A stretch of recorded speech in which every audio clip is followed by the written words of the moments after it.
find what touches you so deeply that you genuinely do not care or are detached from whether you'll be successful or a failure. Where the thing with reason and logic is it's a logical step by step. With the instinct, there is no logic. There are times when I've done everything right. I'm listening to music, I've eaten cream biscuits, it doesn't come. And the important thing to do at that time is not get frustrated. It's okay. Come back the next day. Don't get frustrated. The way it comes to me, I'm supposed to record it that way. Like I actually kind of see a parallel universe, and there are some scenes I'm very unhappy with. Like there's some characters I did not want them dying. She's dead. A character died. And I burst out crying. And I desperately didn't want that to happen. But I have no control over it. Yeah. Because I am supposed to respect the blessing the way it comes. Wow. And you have to surrender. Do all that hard work. It prepares you for that blessing. But just because you've done that hard work doesn't mean the blessing will come. Be patient. The person that I'm about to have a conversation with has authored 10 books that have sold 6 million copies to date. Amish Tripathi is best known for his Shiva Trilogy and Chandra series, and books that create worlds within worlds that his fans call the Amish verse. Drawing upon Indian mythology, though Amish's books are fictional, if you're willing to read the lines and in between, they also impart a philosophy by which to conduct a life well lived. To add to his best-selling author credentials, Amish is also a diplomat with a portfolio of Minister for Culture and Education at the High Commission of India in the UK. He also directs the Cultural Nehru Centre in Mayfair, London. As if that's not a CV that's sterling enough, he's also the host of a number of TV documentaries. Most recently, for Discovery TV, Amish co-hosted 2 TV series with Amitabh Bachchan, The Legends of Ramayana and The Journey of India. Amish's book, The Legend of Sahildev, The King Who Saved India, is being adapted for screen. Today, I'm super excited to have Amish as a guest on my channel, the Self-Discovery channel and the Self-Discovery podcast.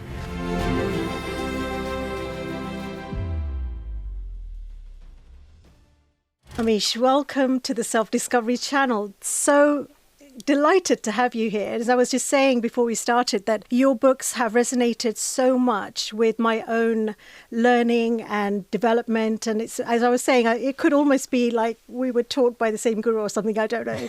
So I've obviously, looked up a lot about you. I've read a lot of your work. And I'll be doing my own introduction, but I'd love to know from you, outside of the Amish verse, who is Amish? Good question. Very difficult to answer. Yes. Look, there are various identities that I bear, right? I am a very proud devotee of Lord Shiva. I am an Indian, a very proud Indian. I'm a very proud family man, husband to Shivani, father to Neil. And congratulations thank you. on your recent wedding, yeah. Thank you. And son and sibling. You're a twin, right? Yeah, I have a twin brother. He's 12 minutes elder to me. Oh, damn, he got there before you did. Yeah, he got there before I did. And he's not identical. So we don't have as much fun as identical twins have. Oh, okay. Yeah, so you'll be surprised how many people believe that nonsense about twins, right? That, if you pinch him, I'll feel it. Or we can hear the same thoughts. You'll be shocked how many people actually and you're so believe different. that. Yeah, we're like chalk and cheese, but we are very close to each other. With twins, I've seen either you're really close or you can't stand the sight of each other. There's no middle ground, right? Because we've known each other since we were one cell. All of these make up who I am. I love reading. I love traveling. Because of my family background, deeply interested in spirituality. And but you're more than interested, right? Remember, in the Indian way, faith is not a central part of religion. Unlike in the Abrahamic way, in Christianity, Islam, faith is very central. You have to believe that your God is the true God, the others are not. In the Indic religions, you can have faith or you can not have faith. It doesn't matter. In fact, the traditional 12 schools of Indian philosophy, which if you include Jainism, Buddhism, Sikhism also in that, 5 of them are actually atheist schools. Right, so nearly a majority nearly half are actually atheist schools. They don't believe in a creator God. That doesn't matter. There was no oppression of atheism in ancient India because there was no concept of my truth is the truth. Yes. And you have to believe in it. Otherwise, it's my duty to convert you or oppress you. That concept was never there. That's why you'll find even atheism in the Indic way is not as angst-ridden as one finds some atheists in the West, because the entire belief is you explore your truth. Yes. I'll explore my truth. we all have a right to explore what works for us. But it's interesting you say that, because actually the idea that my husband's Belgian, All right. and when we're talking, so in Belgium you either have Catholics or you have atheists. You have two groups, okay? And it's very clear. Never the twain shall meet. Absolutely. So the idea of atheism is really, really interesting, because typically in the West, it's believed that you don't believe in God if you're an atheist, and if you're not, you believe in some other religion, in other words. But my study, as seems like what you're saying, is my study of Indian philosophy and spiritual contexts is that there's more leaning towards the human being, the being element of it, being Atman, Brahman, and, and that is pure consciousness. That's the consciousness that we are, over and above the physical body, the mind, the emotions, the sort of a sub-element of consciousness that is materialized, let's say. If you're an atheist, you can still subscribe to that idea, right? That we are consciousness over and above everything else, awareness. And you're right, and let me explain that a little deeper, why that is so. Because if at the heart of your philosophical schools is the concept of faith, that I must believe that my religion is the true religion, that I must believe that my God, and usually the one male God, goddesses are not allowed in there, that my one male God is the true God, all the others are false. Think about how that ladders down. It's not enough that I love what I love. I have to hate that which is not what I love, right? It kind of goes as a package. That's what the duality is. It's not enough that I love my God, I have to hate all other gods. It's not enough that I love my religions, I have to hate all other religions and atheism. It's not enough that I love my country, I have to hate all other countries. This is how the philosophy kind of flows, which is why you'll find the reaction to this will be as much drowned in duality.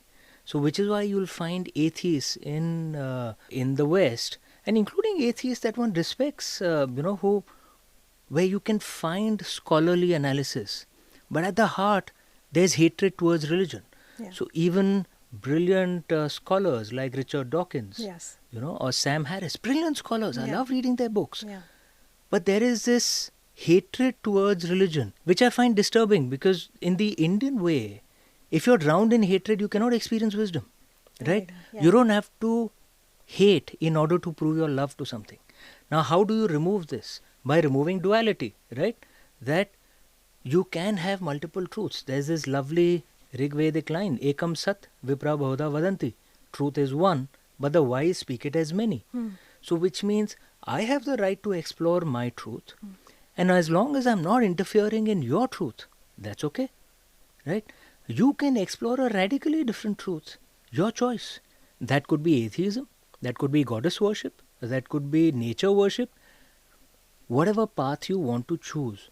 So therefore, you set up a debate where hatred is not a necessary co-traveler to love. Just because I love Lord Shiva doesn't mean I have to hate any other Hindu god or any Buddhist belief system or Jain belief system, or indeed any Christian belief system or any Islamic belief system. Which is why you'll find in India, I'm a Hindu, right? But in my puja room at home, I have murtis, images or idols, if you want to call it that, of Lord Shiva, of Lord Ram, of goddess Parvati, of goddess Durga. But I also have a Byzantine picture of Jesus Christ. Yes. I also have the Star of David. I also have the Kaaba. And this is, I've said this in India, no Indian finds it abnormal. It's normal for us. But I say it in the West, people get shocked, right? And I was an atheist for some 10, 15 years. What do you mean by being an atheist exactly, though? It means that just one doesn't believe in a creator God. That's it. It doesn't mean that you have to hate religion. But do you not believe in creation as an atheist? In the Indian way, again, creation was never that something like God said, let there be light. No. Right? There are various different theories for how creation happened. One of the things that Carl Sagan also said, that the only ancient religion which had time spans which is roughly similar to the time spans of theoretical physics was Hinduism. Because Christianity, Islam, in their theoretical concepts, the world was created around 6,000, 7,000 years ago. According to the Mayans, the world was created around 3,000 years ago. So many religions had those time concepts, only thousands of years. According to Hindu, Buddhist, Jain, Sikh thought, creation happened billions of years ago. That's what is there in the ancient scriptures, in the Buddhist Lotus Sutra, in the Hindu Bhagavad Puran, in the Rig Veda. So that's the first thing, that time span goes back to billions of years. The second thing, which is very interesting, is there is this creation myth called Nasadiya Sukta, okay, which is in the Rig Veda. And I love that hymn, right, because it shows what Indian attitudes are like. Because the creation hymn speaks of all the other creation myths that are there in the Rig Veda. You know, that maybe what happened was the Hiranyagarbha, which is the golden womb, billions of years ago, which broke, which is kind of similar, not exactly, To the not Big exactly. Bang, Yeah. Then one is Purushartha, which is there was a primeval being who was then broken up, okay, which is beyond gender. The primeval being is not male or female, beyond gender. So the point of the Nasadiya Sukta, it lists all these creation myths. And it says, maybe this is how it happened. Maybe this is how it happened. Maybe this is how it happened. The most important thing of the Nasadiya Sukta is the last few lines. At the end of all these theories, it says, but who can be sure how creation happened? Even the gods cannot be sure how creation happened, because even the gods were created after creation happened. So then it says that perhaps the only one who knows is the one most high. It refers to the I. Okay. Perhaps the only one who knows is the I most high, Adhyaksha. Perhaps the only one who knows is the I most high, or perhaps even that I doesn't know. Okay. Now think of the skepticism that is at the heart of it. Who can be sure, man? Yeah. We come out with theories which make sense to us. Yes. I love this attitude. There's nothing like, this is the truth. Exactly. You know, if you don't believe it, I have to convert you. Yes. Or, yeah. And so, Amish, I have a theory. I wonder what you think about it. So first of all, with regards to our current civilization, I have it that perhaps we've had other civilizations that have been and gone, even on this planet. And perhaps, catastrophes, natural catastrophes have wiped out the remnants of those civilizations. Occasionally we come across something like Lemuria or Atlantis and we get very excited. But if the Earth has been going for billions of years, surely there may have been other civilizations that have come and gone that we know nothing of. I mean, we may at some future point discover some, clues about it. That's one thing. And the other question I have for you with respect to that, to the articulation of how people talk about the existence of the universe and then how it gets translated by different tribes across the world, different peoples across the world, is perhaps only because of when in the language of the time, when people spoke for the people of their time, for where people's consciousness was when these ideas were created. So they then languaged it, articulated it according to what people could accept. And in our world today, a lot of it sounds archaic. So the two things together, first of all, do you think there have been other civilizations before our own and come and gone perhaps that we built on? There are two ways to answer this. One, Indian civilization is the only pre-Bronze Age civilization that is still alive. Every other pre-Bronze Age civilization is a museum piece now. Pharaonic Egypt, Gilgamesh, Mesopotamia, they're all dead. They're all museum pieces. So our rituals and traditions go back to the dawn of human civilization. We chant hymns today in India, which were composed, maybe 8,000, 10,000 years ago, right?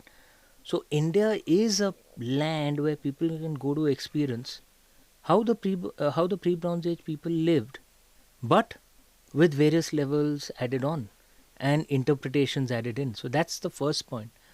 Imagine if the worshippers of Apollo and Zeus were still around, and worshippers of Apollo and Zeus were young gods compared to, where Indian culture was. The second thing, one of the things that strikes me about the modern day is the sheer arrogance of our present culture, right? That we just assume that we are the high point of human civilization, that we know everything there is to know. Our ancestors were all idiots, and human civilization has only gone in this direction. Yeah. When we all know the real truth is actually it goes like this, right? There are some aspects in which clearly we are better, right? Certainly materialistic aspects, certainly technological aspects. There are some aspects perhaps where our ancestors were better. And humility is a very good attitude to have, because you can learn.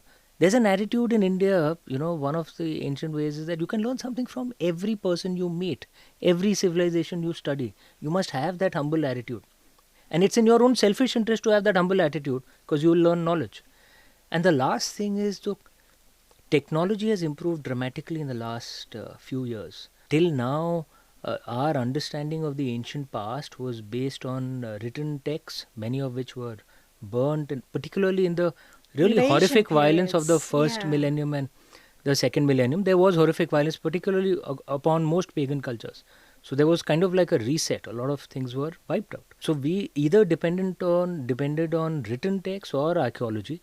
But the tools for archaeology have improved dramatically. Genetic science has improved dramatically. All of this will aid our understanding of history. Is it possible that human civilization started a long, long time earlier than what we assume it to be today, which is maybe 5,000, 6,000 years ago? It's very possible, and we must approach that question with humility. Don't assume that we know everything that there is to know. Right. Absolutely. And I think the same, I think, comes with regards to the being element of the human, is that, who we are as a being is maybe, in my view, the least explored, other than by the scientists, philosophers of ancient India, who in my view, at least from what study I've done, is I've learnt that they had a better understanding of the being element of ourselves beyond our humanity, beyond our physical material existence. Beyond just physical material. There is what I call the cult of reason today. And I'm not against reason. Reason is extremely important. Yeah. But there's a value to instinct as well. Yes. In the traditional Indian way, reason was the preserve of the male god. Instinct was the preserve of the female goddess. Yes. And our traditional way of knowledge was you give equal respect to both. Much of creativity, when I write books, I can't explain where it comes from. So in the Indian way, those are actually any creativity is the blessings of the goddess, right? It comes in maths as well. Ramanujan, one of the greatest mathematicians ever, used to say he didn't understand how those theories came. He just believed that the goddess just blessed him with it, right? There is a value to instinct. There is a value to the goddess as well. Now, I'm not saying you have to swing on the other extreme and say all reason is terrible or the god is terrible. No, there's a value to both. If we can find that balance, which is what Indian, epistemology, our philosophical thoughts used to try and convey, our education system should be such that it encourages both your instinct and your reason, your right brain and your left brain, not just focused completely on the left brain. Reason is everything. So there's multiple streams of questions that I have that I want to put to you. Well, let's go with one for now, that you've mentioned the divine feminine.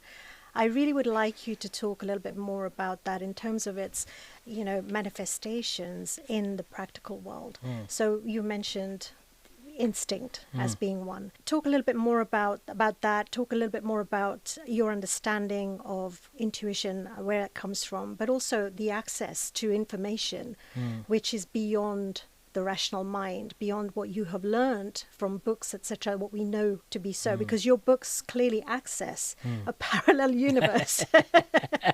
No, I mean, the parallel universe in a way where there's a reality going on other than the one that we are able to touch, see, feel, taste, and so on. So and there are various ways to look at the goddess, and I'm referring to the goddess and one doesn't have to make it quote unquote religious. It's just the way Indians approach it. The path of the instinct, the path of emotions. We approach everything from the sacred, don't we? Everything is. And there's no problem with it, because it's not that you have to hate that which is not sacred for you, because we find sacredness in everything. Yes. Right? So the path of the goddess is instinct, it is emotions, right? And those of us who follow that do not deride emotions. There's a value to emotions as well, right? But among the things that's taught to us, both on reason and instinct, on logic and emotions, that ati sarvatra varjayat, it's a Sanskrit line, that extremism of any kind should be avoided, right? That if you're just blown away by emotions all the time, but you're just swinging wildly, right? That's not good. No. Obviously, balance yourself. But if you're completely gone into this cult of reason and logic, where you don't feel any emotions at all, you don't feel any empathy at all, you don't feel any compassion at all, that's not good either. You're like a robot. And that one has seen in many modern scientists, that even when they're inventing something, they're not thinking, what is the impact of this going to be? How is it going to impact humanity? All they're thinking about is a cult of reason. I'm just following my logic. Then it's society's problem to figure out what to do, right? If you can find balance between the two, then you create a more sustainable society, and you create a more sustainable and balanced life for yourself.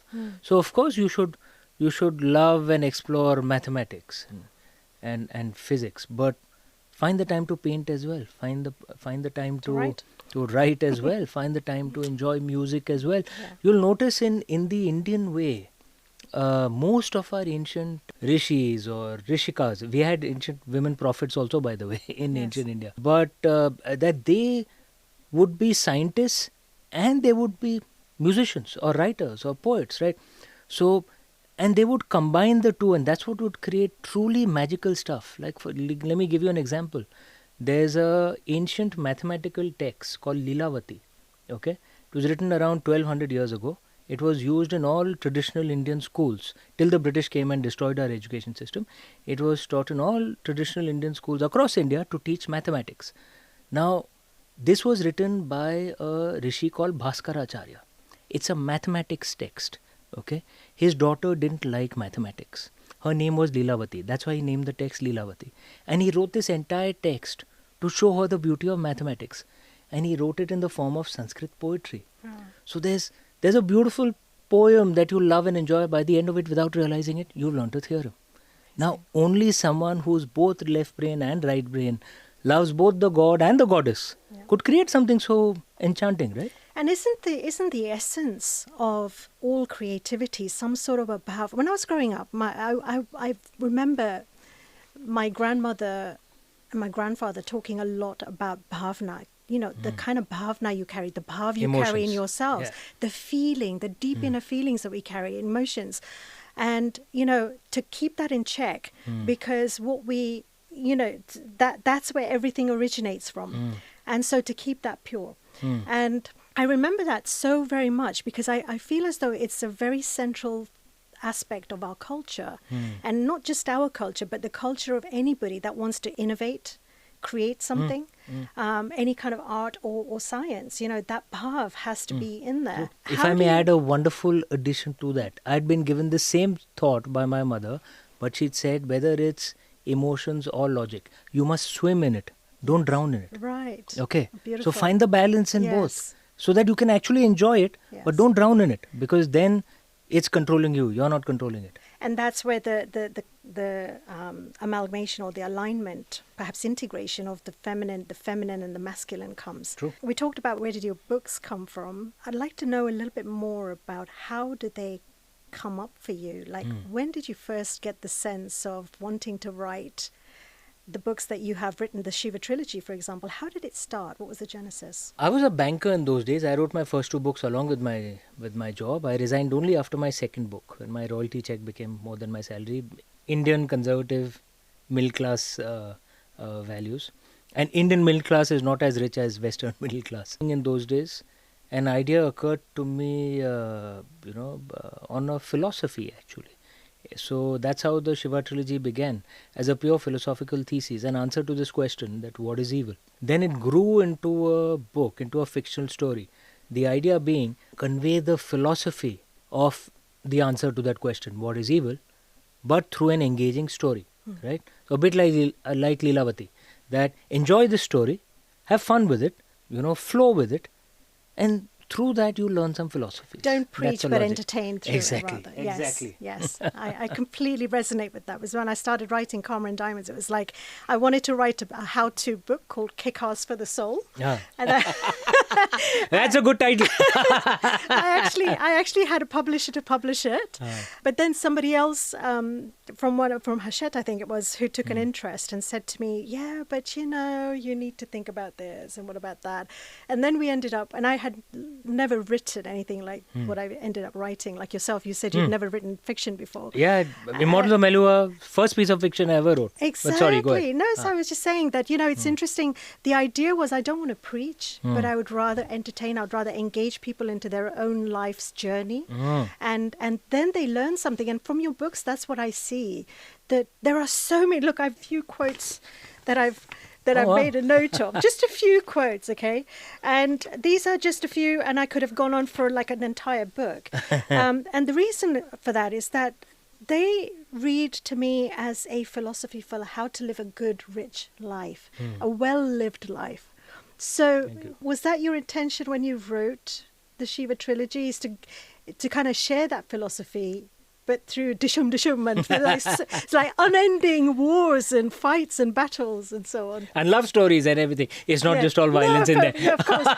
The biggest love story of all with Shiva and Sati, of course. I wasn't kind of trying to do anything. I was just letting the story flow, right? And I think a lot on philosophy. I'm interested in that. And I guess the family background I came from, right?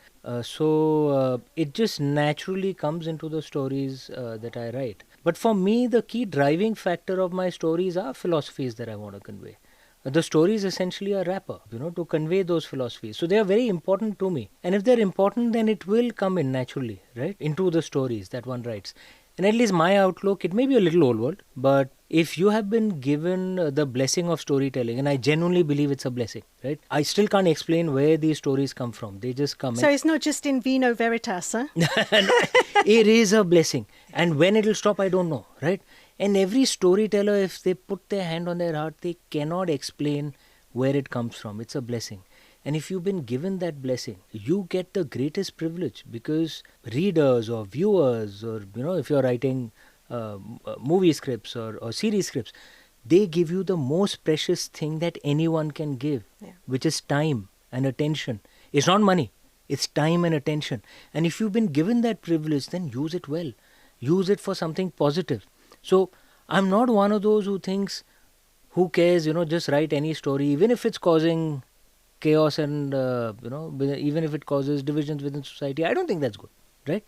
You must at least have some positive aims. It doesn't matter if you don't achieve them, but at least have those philosophical thoughts so that you use that privilege that's been given to you for some positive stuff. You don't make it boring. Don't make it a pamphlet, right? Let the story flow. Yeah. But try and communicate some positive things with it. Elements in there, absolutely. Yeah. That enriches somebody's soul. Exactly. That takes them closer to the real. So then you're using that within. blessing for something good. Yes. Not just to make money. There's nothing wrong with making money. I'm lucky my books sell well, I make money. But that's not the only, and that cannot be your primary purpose. Yeah. I think what we have is this culture where either money's the god or spirituality has to be the god. And I feel we've talked, we've talked earlier before we started about Purushartha, and, the 4 cornerstones of a well-lived life, have a balance in there of the Dharma, Artha, Kama and Moksha. Yeah. So, you have the path that is yours to live. Then there is the Artha element where we do need to exert our efforts and our time. We need to give ourselves to something to earn that. Yeah, it's... this actually builds on that philosophy that I told you earlier of Ati Sarvatra Varjayit, that Sanskrit line, that extremism of any kind should be avoided. And added to that is this concept of Purushartha, which is that which gives meaning to life, right? And it is believed that you must have mastery over 4 philosophies, 4 concepts, right? 4 cornerstones, 4 pillars maybe. 4 pillars, Yes. You can see 4 pillars of Dharma. And what are they? They are Dharma, Artha, Kama and Moksha, right? Dharma is erroneously translated as religion very often, even by Indians. That is actually a wrong translation, because the correct translation of religion is Pantha, not Dharma. Dharma is above religion. Dharma is that which sustains, that which balances. Adharma, which is against Dharma, is that which unbalances, right? That which does not sustain, that which causes chaos. That's what there is to it. So you need to find Dharma, and when you're in alignment with Dharma, then you get nirvana, right? Moksha. But what are the other cornerstones? The other is Artha, okay, which is translated often as just money. It's not just that actually. It's wealth, power, fame, the entire package, right? And that it's also meaning, right? Artha also means meaning. So perhaps earning a living through not in meaning, this Artha. having a meaning. In this context, it's only the wealth and this thing, right? And karma is all the sensual pleasures of life. It's translated often as just eroticism. No, it is music, dance, everything. Those are the sensual pleasures of life. That too. And fourth is moksha or nirvana, where you get relief from the cycle of rebirths. You're released from the world. You become God, basically. And the entire concept of Purushartha is you must have all four. If you have one at the cost of others, you will be unhappy. So you'll find those who are only chasing karma, right? Only the pleasures of life. They're doing everything that you think should give them pleasure. They're drinking, partying, having multiple relationships. And you find most of them are not happy, right? They're getting every pleasure that they want. They're still unhappy, right? Or you find those who are only chasing money and power. And you think they have all the wealth in the world. They have more power than anyone. And yet they are unhappy, right? Or you find those who are chasing only what they think is spirituality. And they think that spirituality means I should judge those who are not spiritual. I should look down on wealth. Anyone making money is somehow evil. I've seen it happen in the West too, that any capitalist is evil. How the poor people gonna eat food and live if there isn't an economy churning out money, right? So they take this to an extreme as well. And if you go on an extreme of any of these, it's not good. You need to have wealth, but with dharma as well. You need to have sensual pleasures, but with balance to wealth and everything else. So essentially have balance in all four. If you have that, you lead a good life. You'll enjoy the sensual pleasures of life. You'll earn wealth and power. You'll follow dharma. You'll be balanced. And at the end of it, you'll get nirvana. That's the entire concept. Have balance. Let's talk about that though. Nirvana and moksha. That it's typically described. Moksha is described. Moksha, for those who don't know, is actually the Hindu word for nirvana. It's the same concept. It's the same concept. Buddhist and Hindu. And we say that it's, typically in a textbook sense, it's said that it's the cessation, it's the end of, you're no longer coming into life. You're no longer needing to take birth. But how about moksha, and we say jivan mukta, how about moksha in the sense of actually experiencing liberation as a result of your balanced outlook in life as you are living, that whether you have wealth, whether you have spiritual, whatever you have, it's neither here nor there, because you get the bigger picture is actually who you are is beyond all of that, and you're just here to experience. You're witnessing the experiencing of a whole bunch of things going on in your life, and you've chosen to have that. And that the idea is to be in the world but not of it. And just as an experience, we are here in this life. Would you say that is moksha, or leading towards moksha? If we were not to, because what's wrong with taking birth if you have that perspective? True. If you feel like taking birth, it means your karma is not done, right? So the first thing to understand is, in the Indian way, there's no concept of one birth and then you rest in peace till judgment day, right? That's what RIP means, rest in peace. The body lies, rests in peace till judgment day, which is why if the body rises before judgment day, they're called the undead. That's a philosophical construct in Judaism, Islam and Christianity. In the Indian concept, which is Hinduism, Buddhism, Jainism, Sikhism, your body dies and then the soul comes back in another body, which is why we don't bury our dead, we cremate, because the body is not important anymore. It has to go back to Mother Earth with respect so that she can use it for something else. And the soul comes back in another form. The question is, why do you come back? Because you still have unfinished business. That's why you're coming back, right? And you need to cleanse out your karma. Now this can be many things, right? You have done some bad, so you need to come back to do some good. You owe some things, so you have to come back and finish that. And the entire concept of nirvana is that you've cleaned out all your debts. So even something as simple as someone has done charity for you, you have to make sure that you pass that on. Then you're cleansed of that debt, right? It's not that you have to give it back to the person who's given you charity. You just have to make sure you pass that on so that you don't have debt. Now think about what this does philosophically to you inside. That anyone you're giving charity to, you're not doing that person a favor. That person is doing you a favor because he's taking the debt of your soul. And that person has to pass it on to someone else. So it creates a more harmonious society, right? You don't have a sense of ego. I'm giving charity to you. Be grateful. No, I'm grateful to you for giving me the opportunity to help you, so that I can cleanse my Very debt. interesting right? perspective, yes. And once you've cleansed all your debt, then you can find moksha. And why does this, or nirvana? Okay, why is this important? Because our belief is that actually what is within, the divine is within us as well. When we say namaste, it means I bow to the divine within you. A part of the divine is within us, and we are stuck in this, on this earth, in a never-ending cycle, coming back again and again. And our hankering is to go back home, right? We can go back home only when we've cleansed all our debts. And then that's where moksha is essentially, you become God once again. You become one with the divine. Talking about becoming God, you've mentioned that a number of times now, and I know that you have said that God is Vishnu, Mahadevs are come about not by birth but by their deeds, by their karmas. That they are Vishnu's, the ones who become Vishnus are the ones who actually create something of a new path in life and lead that path. So other people follow that, and Mahadevs are the ones who come to actually cleanse, clear out evils and so on. So the idea of becoming God, are we not talking about essentially becoming aware of our higher nature and therefore becoming more of that as opposed to the identity, the ego self? Would that be correct? What do you mean by God when you say become God? There is one of the ways of looking at gods. They are those who have discovered their divine within. The difference between them and us is we are yet to discover the divine within. There is this lovely Sanskrit line, Tattvamasi. I'm sure you must have heard of it. It means you are that which is God, that which is divine. And Soham also. And Soham, I am, Aham Brahmasmi, I am God. Now, this is not a statement of ego. It's a statement of self-challenge.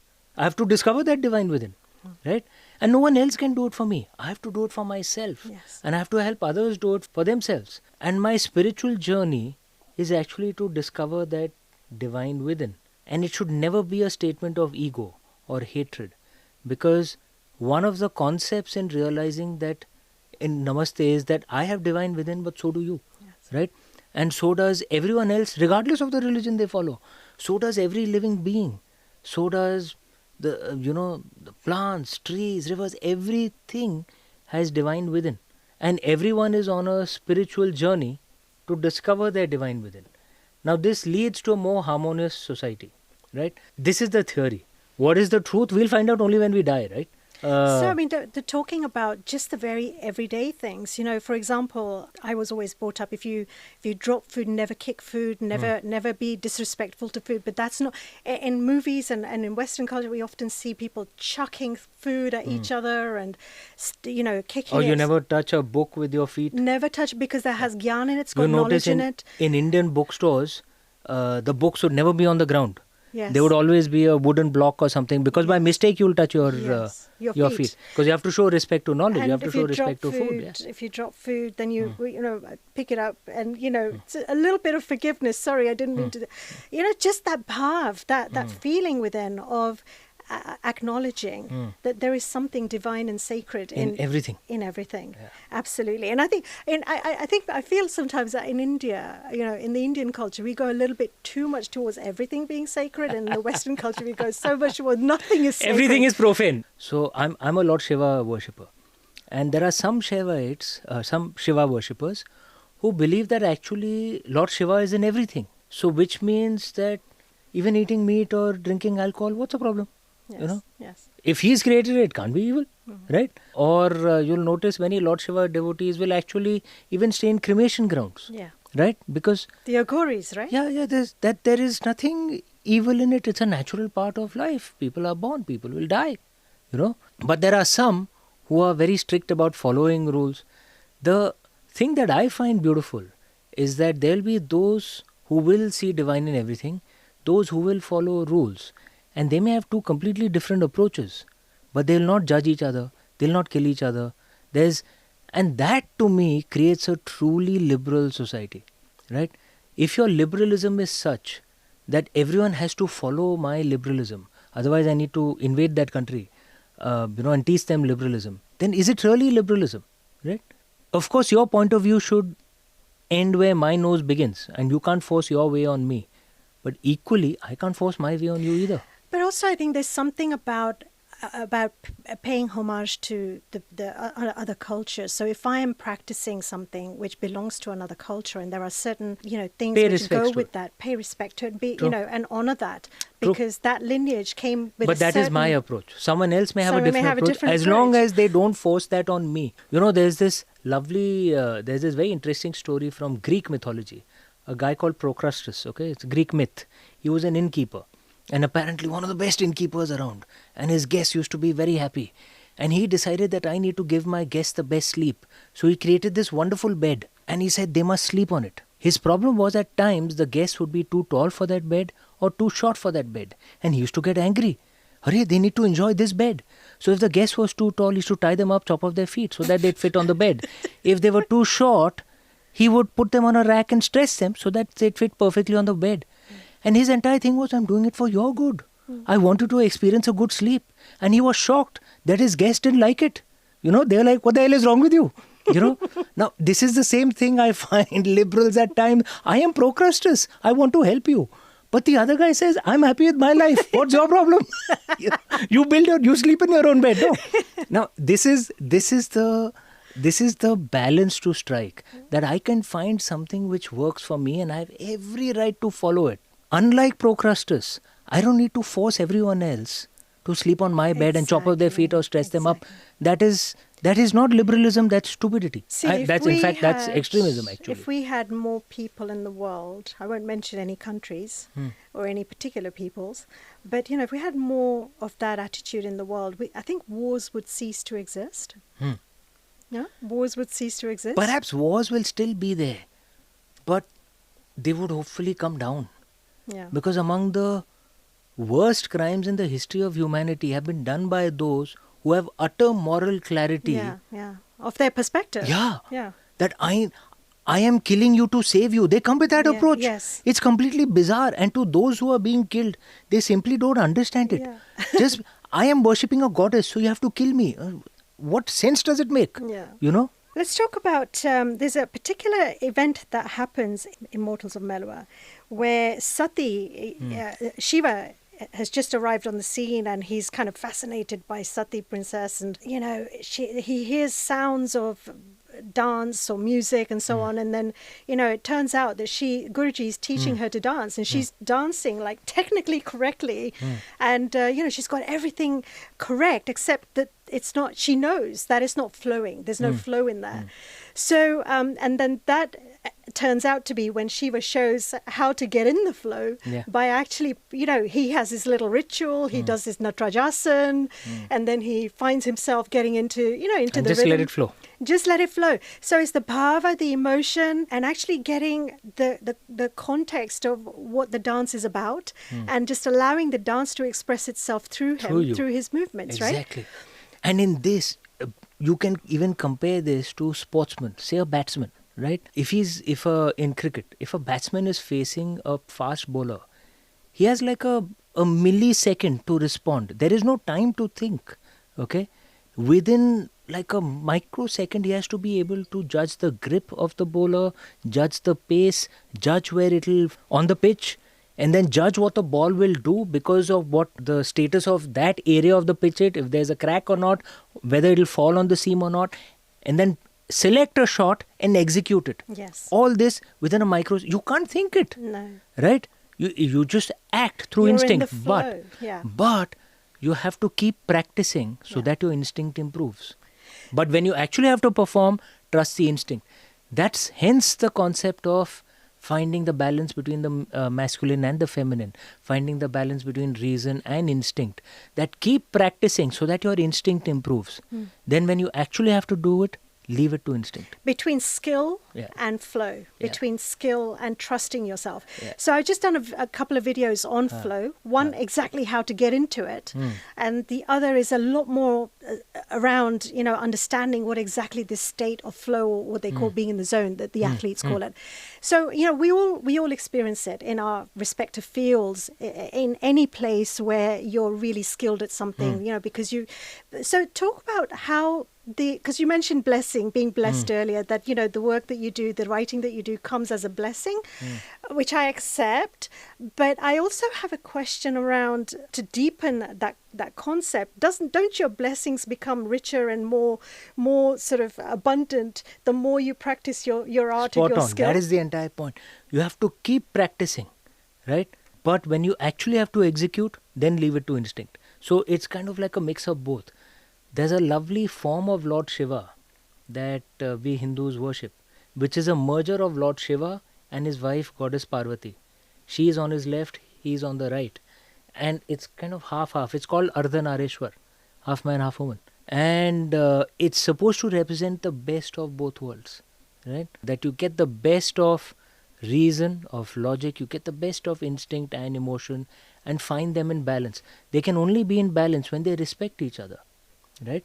If you believe that to be the feminine you need to hate the masculine, or to be the masculine you need to look down on the feminine, then it's not a respectful relationship. How do you do that in your particular art, in your craft? How do you get into the flow? What is your routine? What does Amish do when he gets up in the morning, the day he's going to write? So let me talk about the reason logic part. I have to do as much research as I can.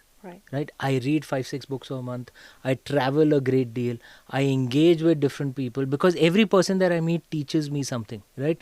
Every person that I meet gives me some inspiration, some tics which makes another character real.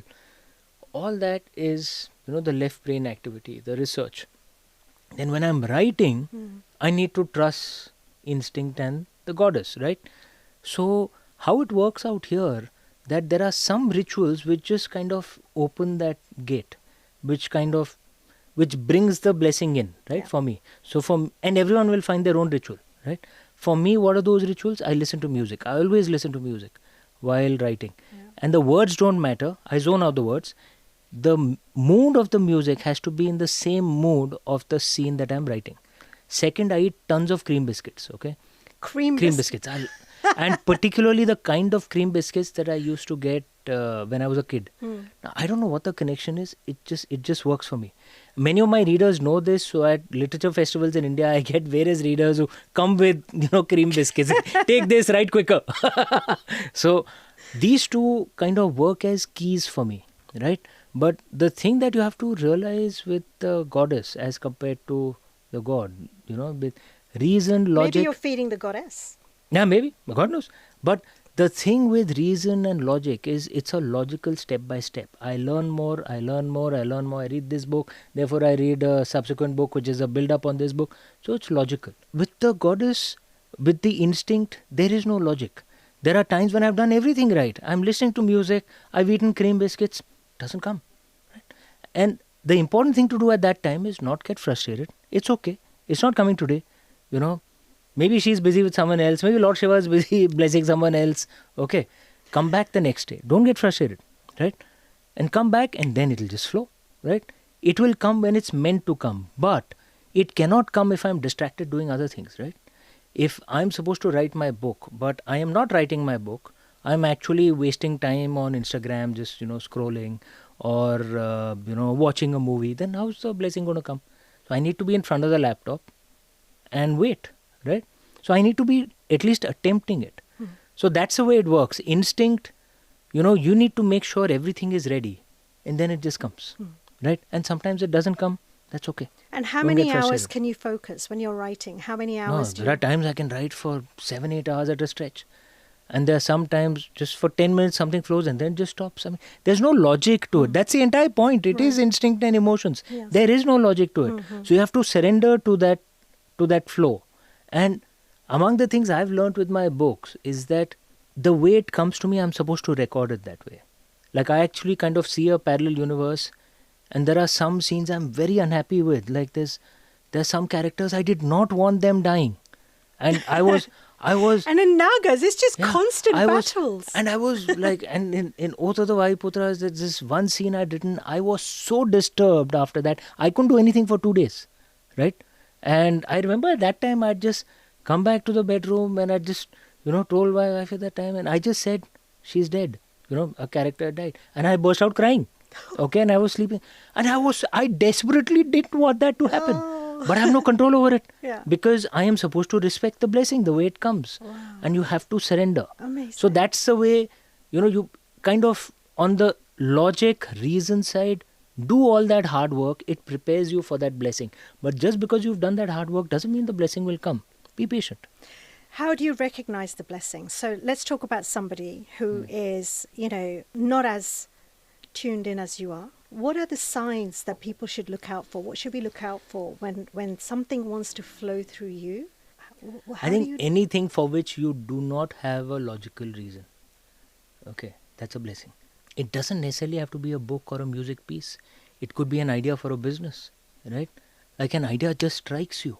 There's no logic to it. It just comes, right? That's a blessing. It means you're receiving it. All of us receive it. It's just that you have to recognize it and then put it into action.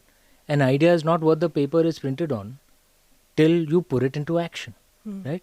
Logical, it's like from the 5th standard to the 6th standard in studies. There is a logical flow, right? But if a scientist gets an idea on string theory, often it's just an idea that strikes. And then he tries to justify it through mathematical equations. Yeah. So how have you evolved in your process of receiving the content for your books and how you're engaging with this other aspect of the unseen world, the world beyond what you can see, feel and touch? Tell me about your spiritual experiences. Tell us about something magical. Has anything magical happened? I mean, of course, everything is magical. We can see the material. So for you, what's been the most few exceptional things that you think were never going to happen and they've happened as a result of this? Just the fact that I'm a writer, so many want to read the books. Yeah. Most of my school, college friends still don't believe that I've written my books. Yeah. But I never showed any signs of being creative when I was young. So when did you switch from being really rational? Because you obviously I think you studied engineering, am I right? Or I business? as left-brained as they come. Yeah. I did BSc When did you in change? mathematics and then I did an MBA in finance and marketing from IIM Calcutta.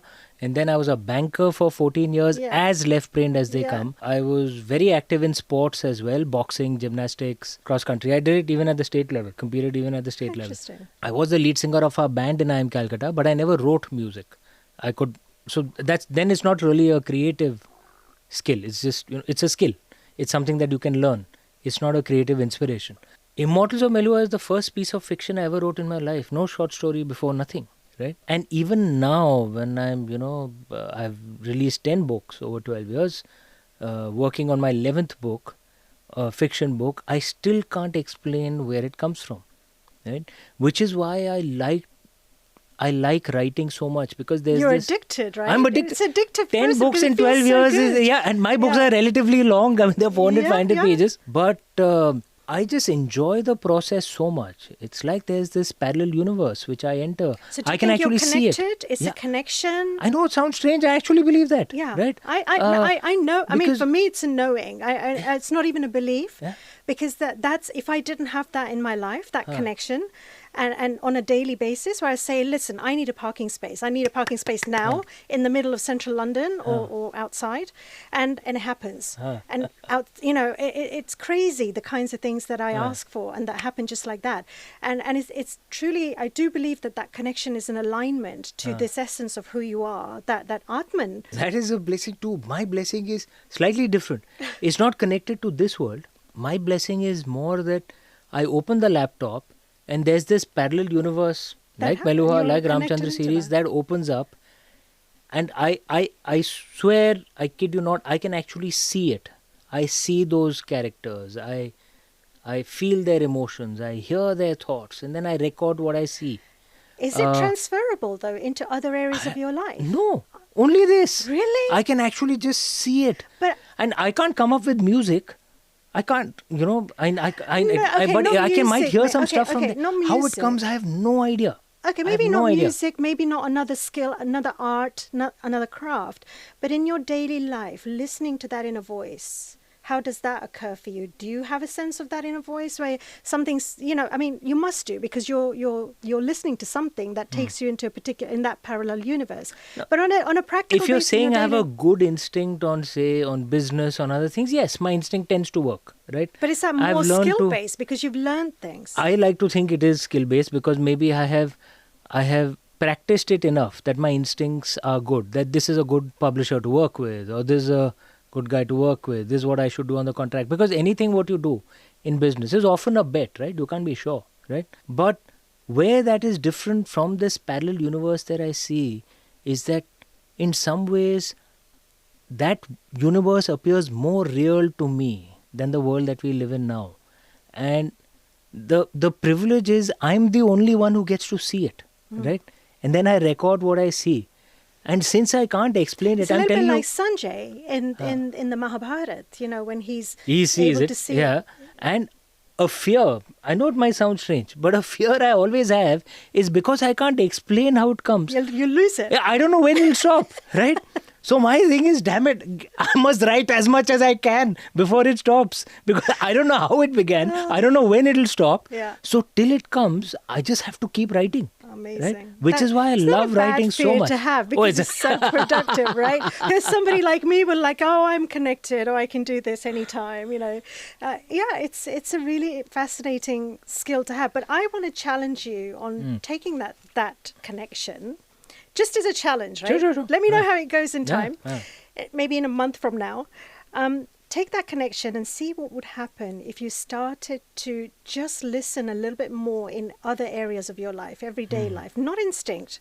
Instinct is very different from that inner voice, that intuition that we're talking about, intuitive feeling. You might see other things around you, synchronicities, serendipity and all of that. But it's just that voice is saying, Amish, go there. Amish, do that. You'd say, no, I'm not going to do that. That's something you would never, ever think of doing. I would be fascinated as an experiment to know whether it's something that would work for you. Interesting. Okay, let me try. And I guess maybe how I have found balance in my life, because my entire life was about, I was a victim of the cult of reason, right? Everything is about, reason, logic, left-brained. I would actually deride emotions, which is why one of the reasons why I love writing so much is changed me as a character. I have much more respect for emotions. I let emotions flow through me. And I find my life a lot richer because of that. But I guess maybe one of the ways I balance my life is all my emotions, everything is essentially in the area of my books and my family. And everywhere else I will be rational, logical, left-brained. Everything will be thought through. But even if the instinct works, on a business call, it would be honed over practice.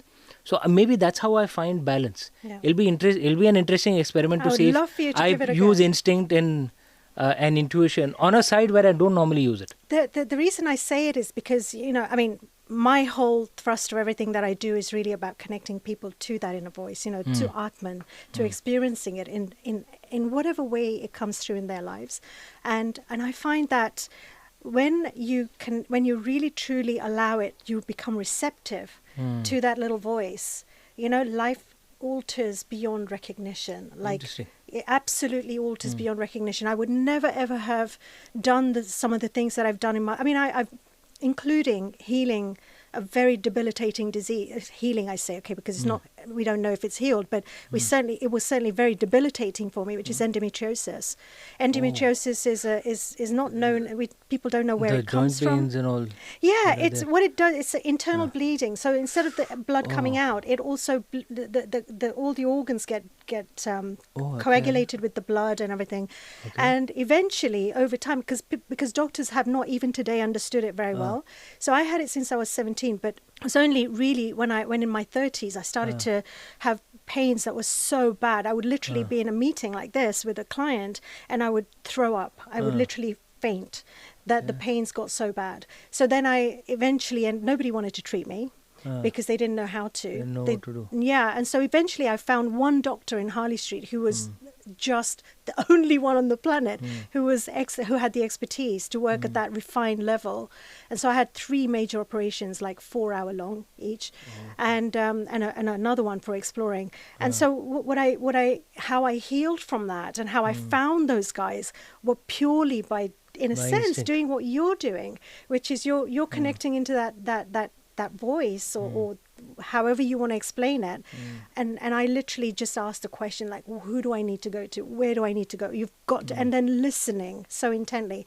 And then I've done that pretty much throughout my life. By the time the disease came, I was already but by the time disease was ripe, I was already able to listen very, very, very clearly. So that's why I'm asking you, because I think that is, in a sense, the purpose So of... just as an aside, have you tried Ayurveda? I have, yes. You must. Okay. Yeah. Okay. I've gone through the whole Okay. thing, but I'm good now. I mean, that's many years. You know, it was never a possibility. I may have died by now, because it was just so gone far and It beyond. shows your strength of character, and one doesn't see it at all. The way you behave, the way you act. And So you know, this is the miracles that can come only from the goddess Yes, side, right? yes. Because the logical part of the brain is all step by step, and then if the step by step process doesn't work, your brain just gives up.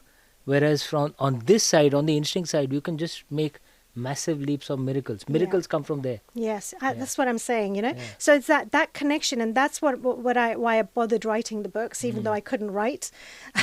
And then in the end found that I could, like a little bit like yourself with the fiction and stuff. So yeah, it's just an interesting experiment to do with you, Wow, because you're I think you're inspiring, so open into the whole... You're inspiring. And the fact isn't that you actually fought this, but the attitude that you have, I wouldn't have guessed at all, actually. I met you so often. You're inspiring. Thank you so much. That's just scratching the surface, which was the 3 books ended up coming out. There's so many other instances like that. And all of those are really about me connecting to that voice and learning to trust it and having that kind of that very, very strong persona, the rational side, the go-getter side. It takes something, as you know, to really trust and listen, So yeah, it'd be interesting to see what happens with you. Let's close with one thing. Okay, the question I would ask you as a question to leave the audience with. What 3 things do you have to share with people that you think would totally transform their world from your experience? Again, learning from my experience, because when I started writing, I'd never done this before in my life. I had no idea. And forget about others thinking that I wasn't creative. I myself didn't think I was creative, right? And one of the things I say that if I can write, then anyone can write, which means anyone can do anything. If you've received that blessing, if you get that inspiration, chase it, right?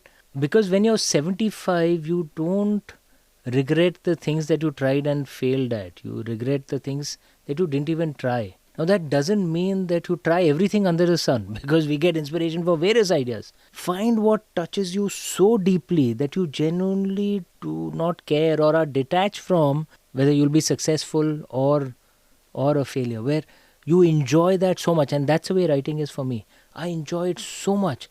Even today, I genuinely don't care if my next book flops. I will still keep writing, right?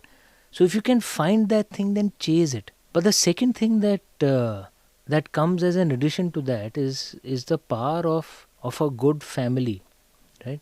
Man or woman is an island. You can never achieve anything just by yourself. And among the things, this is the first time I'm living in the West. I've traveled a great deal, but I've always been an India boy. I've lived only in India. And among the things that strikes me in the West is how weak the family, the spirit of community, it's all become, right? Everyone is individual. To their own. Yeah, and it is the cult of the individual, right? And that makes you weak. It makes you unable to handle things which get thrown at you. You forget about achieving your dreams. You may break at the first sign of trouble. I passed through a very difficult personal phase in the last 7-8 years. My entire family, we all we lost, some people, some very tragically. And it was a series of just one after the other, and there's this thing in India where they, that's Sade Sati, that you may get 7.5 years of a very difficult phase where, when Saturn is close to the, is either on the moon, before the moon, or after the 3 signs. And I don't believe in horoscopes, etc. But like my family, and it wasn't just simple things like losing a job or something. We're losing people one after the other, tragedy, marriages breaking down. It was just, I was exhausted, by the end of the entire. And you can handle pain on yourself when you see people close to you suffering. And suffering so deeply that you don't even know what to do. Yeah. And there's no one to blame. It's disease, it's life. Everyone has their share of grief. No one escapes it. But if you have a family that's strong, you can get through it. Psychologists and shrinks don't help you get through it. They just make their billings. You need family and close friends. And I'm talking about, that'll be like 5-10 people. Your friends on social media are not your friends. Right? The people who you will die for without a second thought, who will die for you without a second thought. You need that. And that is something that the West has regrettably forgotten over the last few decades. Yeah.